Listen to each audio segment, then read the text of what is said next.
Was my family pulling some kind of elaborate prank? I stood there, phone in hand, reeling from the absurdity of what they'd just said. It had all started a few days ago when my phone wouldn't stop vibrating with calls from my parents. I'd been swamped at work, so it wasn't until the fifth missed call that I finally picked up. The moment I did, their voices erupted through the speaker before I could even say hello. At first, my dad's rapid-fire words tumbled over each other, leaving me utterly baffled. It took a moment to piece it together. They were livid about money, or rather, the amount they thought I was sending them. According to them, my younger sister Lila, the golden child of the family, was showering them with $12,000 every month. Meanwhile, they accused me of scraping by with a pitiful 80 cents. I nearly dropped the phone in disbelief. The truth? I'd been sending $12,000 every single month, just like Lila. You're lying, they snapped, their voices sharp with conviction. Lila's a rising star in fashion design. She makes more than you ever will. She sends us $12,000 because she cares. We're so disappointed in you, Elise. That was my name, Elise, a 31-year-old grinding away at a packaging plant, perpetually overshadowed by my dazzling sister, who was 6 years younger and the apple of my parents' eye. Lila's so generous, my father muttered, his tone thick with frustration. My mom piled on, her words cutting deeper. Do you think it's fine to just live for yourself, wasting your money on frivolous things? Why can't you be more like Lila? She actually thinks about us. Her heavy sigh echoed through the line, a sound I'd grown used to over the years. I'd always known they preferred Lila. She was breathtaking, tall though poised, with a smile that could stop traffic, while I was the unremarkable one, fading into the background beside her. Growing up, the comparisons were relentless. Neighbors, teachers, even random strangers would gush over Lila's looks, her potential, her destined greatness in design or art, while I got sympathetic glances or awkward chuckles about how ordinary I seemed next to her. My parents fed into it, showering her with the latest outfits, art lessons, anything she desired. Me? I wore her old clothes until they frayed and never got a single extracurricular. Lila grew up with a sense of entitlement, casually claiming my belongings as her own. If I dared complain, my parents would brush me off. Let it go, Elise. She's younger.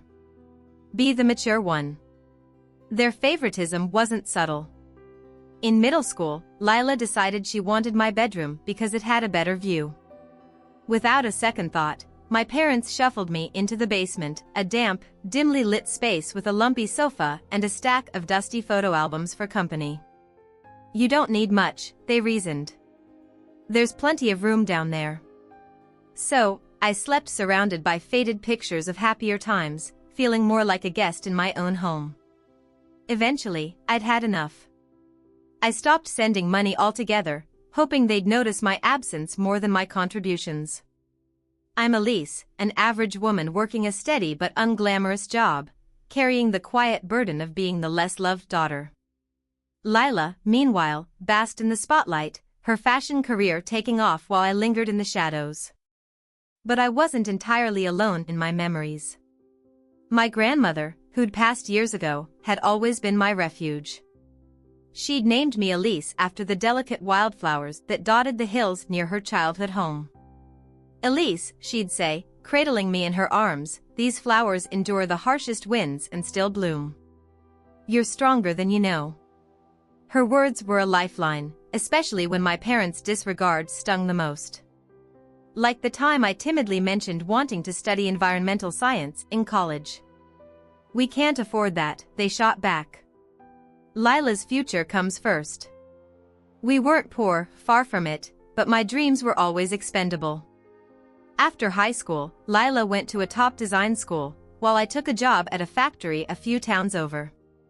Eventually, I saved enough to rent a tiny apartment near work, a sanctuary away from the constant judgment. Lila's rise only widened the gap. She'd been discovered by a boutique label during a weekend trip with friends, and my parents couldn't stop bragging about her success. Then one day, she called me, buzzing with excitement. Elise, we owe Mom and Dad everything. Let's send them $12,000 each month to say thank you. I almost choked. That was half my salary. Lila might have been raking it in with her designs, but I was scraping by on $6,000 a month. Agreeing meant slashing my budget to the bone and finding extra work. Reluctantly, I took a weekend gig as a warehouse night guard. The hours were brutal, sweltering summers, freezing winters, and endless exhaustion. I wanted to quit 100 times, but guilt and a stubborn need to prove myself kept me going. Deep down, I clung to Grandma's words, hoping endurance would lead to something better. My coworkers noticed my struggle and pitched in with small kindnesses, coffee, snacks, a pat on the back. Still, $12,000 was a stretch, even with the extra job.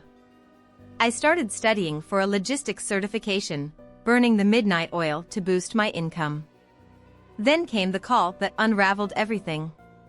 After missing a flurry of messages from my parents, I dialed them back, only to be met with fury. "You're a disgrace, Elise," my dad roared. "What kind of daughter are you?" My mom's voice chimed in, shrill and accusing. "What's going on?" I asked, bewildered. "The money? Lila sends us $12,000 a month," my dad barked. "And you? 80 cents? Are you mocking us?" "That's not true," I said, my voice steady despite the shock. "I send $12,000 every month." "Don't lie," he snapped. "Layla earns more with her designs. She's the one supporting us." "You disappoint me." My mom added, "You're selfish, Elise. Lila cares about family." I couldn't respond, hurt and confusion swallowed my words. Then it hit me, a mix-up. Layla had suggested we send the money anonymously under the name Sunbeam. I hadn't realized her new design alias was Sunny, and somehow, the bank had tagged my payments as 80 cents under my real name, crediting her with the full $12,000. Before I could explain, they hung up, spitting that they didn't need my pathetic 80 cents. Anger simmered beneath my exhaustion. Lila hadn't corrected them. Had she let this happen on purpose? I lay awake that night, wrestling with what to do next. The sting of that phone call lingered like a bruise I couldn't ignore. My parents' words looped in my mind, accusing and dismissive, while Lila's silence gnawed at me. Had she deliberately let them believe I was the stingy one? I couldn't shake the suspicion, but I needed clarity before deciding my next move. So, I turned to my old high school friend, Nora, a sharp-witted analyst at a local nonprofit. Nora had a knack for cutting through nonsense and offering unfiltered advice. She'd always been my anchor when family chaos threatened to pull me under. I texted her late that night, asking to meet. "Emergency lunch tomorrow?" She replied instantly, "You okay?" Noon at the diner. The next day, I slid into the booth across from her, my face betraying the turmoil I'd been stewing in. "What's wrong?" she asked, her brow furrowing as she leaned forward. I spilled everything, the $12,000, the 80-cent mix-up, my parents' outrage, Lila's apparent betrayal. Nora listened intently, sipping her coffee, her expression shifting from surprise to skepticism. When I finished, she set her mug down with a soft clink. "Wait, are your parents hurting for cash?" "They're not exactly ancient, your dad's still working, right?" I nodded, unsure where she was going. "And $12,000 a month? That's wild, Elise. It sounds like they're in debt or something. But even then, why lean on you so hard?" Her questions hung in the air, stirring doubts I hadn't fully faced. "They've never acted broke," I admitted. "They just expect it." Nora tilted her head, thinking. "You said Lila pitched this idea, right? To thank them? But you didn't even get college like she did. That money they spent, it was mostly on her, wasn't it?" She had a point. My parents had funneled their resources into Lila's design school, her supplies, her dreams, while I'd been left to fend for myself. "And if they think you're only sending 80 cents, Nora continued, "maybe take the hint. Stop sending anything." You're too good to them, Elise. Don't let them walk all over you. Her words hit like a jolt of cold water, waking me up to a truth I'd been avoiding. I'd been bending over backwards to prove I was worth something to them, but maybe it was time to stop. You're right, I said, my voice firmer than I expected. I need to rethink this. Nora grinned. That's my girl. Focus on you for once. For 3 months, I went silent, no payments, no calls, nothing. I threw myself into my certification studies, acing the exam and landing a raise at work. Life felt lighter without the financial anchor dragging me down. Then, one Saturday morning, my phone erupted again. It was Lila, her voice crackling with fury. Why haven't you answered me all week? And why'd you stop sending money without even telling me? What's wrong with you, Elise? Her audacity floored me. I've been busy, I said coolly, and I'm done being the scapegoat. You didn't tell them the truth about the money, did you? She sputtered, caught off guard. What are you talking about? I've been sending my share. But I'd done some digging. Nora had a friend who knew someone in Lila's circle. Word was, Lila's thriving design career was more smoke and mirrors than reality. She'd been blowing cash on fabric samples and flashy portfolios, boasting to friends that my big sister's my bankroll while whining about lean times when my payments slowed. Lila, I know you're not making what you claim, I said, my tone icy. And Mom's been buying designer bags, hasn't she? Dad's not even working, he's been betting on horse races. She went quiet, then mumbled, you don't get it. They need help. No, I shot back, they need to stop leaning on me to fund their habits. I hung up, my hands shaking but my resolve solidifying. A week later, my parents showed up unannounced at my apartment. They looked tense, their usual confidence frayed. We talked to Lila, my mom said, her voice tight. She admitted she's not earning much. She's been struggling with her designs, barely getting by on freelance gigs for cheap online shops. My dad jumped in, we've been hard on her, Elise. Don't worry about her, just keep sending the money like before. We need it. I stared at them, incredulous. You're asking for 3 months' worth, $36,000, just like that? My mom nodded, unfazed. We've managed this long, but it's time to catch up. You're dependable, Elise. Deposit it soon. Their entitlement was staggering. Hold on, I said, crossing my arms. Lila mentioned debt. Is that true? My dad scoffed. Debt? Ridiculous. We paid her tuition with your grandma's inheritance. We're fine. But their casual dismissal didn't add up. If they were fine, why the desperation? Then why does Lila need a real job? I pressed. My dad's face darkened. Don't talk to us like that, Elise. I didn't raise you to be so disrespectful. My mom chimed in, if you're going to act this way, we don't need a daughter like you. Then came the gut punch, we'll just dip into the savings Grandma left for you. You're out of this family if you keep this up. The threat landed like a slap. Grandma's savings, her parting gift to me, tied to those wildflowers she loved, were sacred. I'd planned to use them for a house someday. Tears welled up as they stormed out, leaving me shattered. Was I really so disposable to them? For weeks, I wrestled with guilt and grief, but Nora's voice echoed in my head, focus on you. So I did. I poured my energy into work, earning a promotion to shift supervisor. My apartment started feeling like a home, not just a hideout. Then, 3 months later, my buzzer rang. There they were, my parents and Lila, looking haggard, almost unrecognizable. What's with the glow-up? My dad asked, eyeing my neat clothes and the fresh paint on my walls.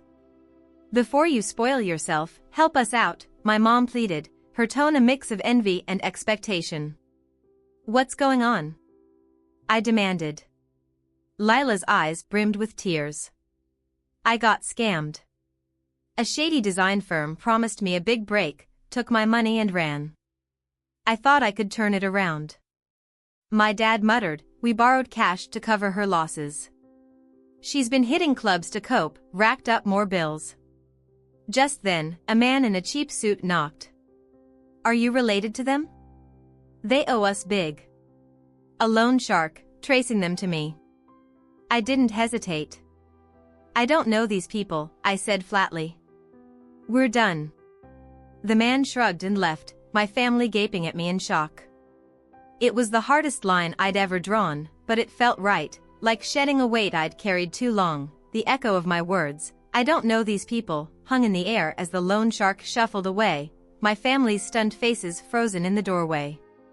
My parents' mouths opened, then closed, as if they couldn't process my rejection.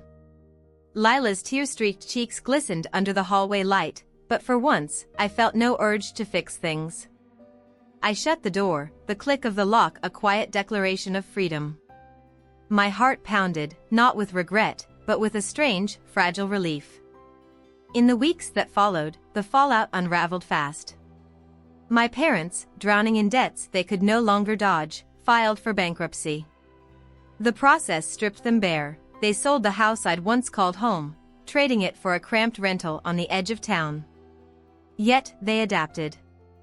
Through a temp agency, they both landed jobs, my mom sorting mail, my dad hauling crates at a warehouse. Fate had a wry sense of humor, though. That warehouse? The same one where I'd sweated through night shifts as a guard years ago. On his first day, a coworker clapped him on the back. "Hey, new guy, grab that pallet over there. We had a girl here once, tough as nails, sending cash to her folks. Worked herself ragged. Wonder what kind of parents put their kid through that." My dad's jaw tightened, but he said nothing, hefting the load in silence.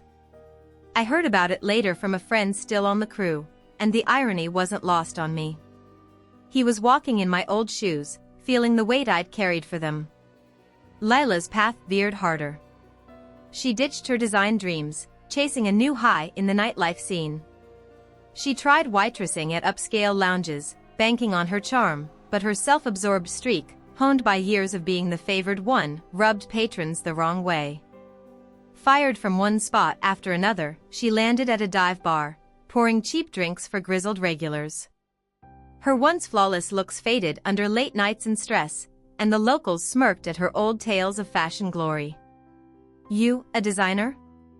Give me a break," they'd jeer, tossing back their beers. Her past felt like a ghost story no one believed. Me? I turned my back on them for good and built something new. 6 years later, I stood on a sun-drenched bluff in Charleston, South Carolina, at Nora's wedding. The ocean stretched endless and blue before us, a perfect mirror to the hope in the air. Nora glowed beside her groom, a soft-spoken engineer she'd met at her nonprofit. They'd fallen hard and fast, a whirlwind romance that caught even her by surprise. As the ceremony wound down, she leaned over, her veil fluttering in the breeze. "Elise, you've got to let yourself feel again. You're unstoppable when you go after what you want, and quick to ditch what doesn't serve you." Her husband chuckled, nudging her. "Just don't ditch me, all right?" The crowd laughed, and I felt a warmth settle in my chest.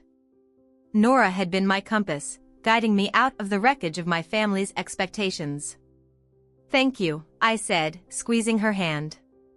"Be happy, Nora. I owe you more than I can say." The reception buzzed with joy, music, clinking glasses, the hum of new beginnings. Then Nora waved someone over. "Elise, meet Jasper. I've been dying to introduce you to." Jasper was tall, with a quiet confidence and a grin that crinkled his eyes. He owned a small landscaping business, shaping gardens with the same care my grandmother had once shown her wildflowers. "Nora says you're a force of nature," he said, his voice low and warm. "I can see why." We hit it off instantly, trading stories over plates of shrimp and grits.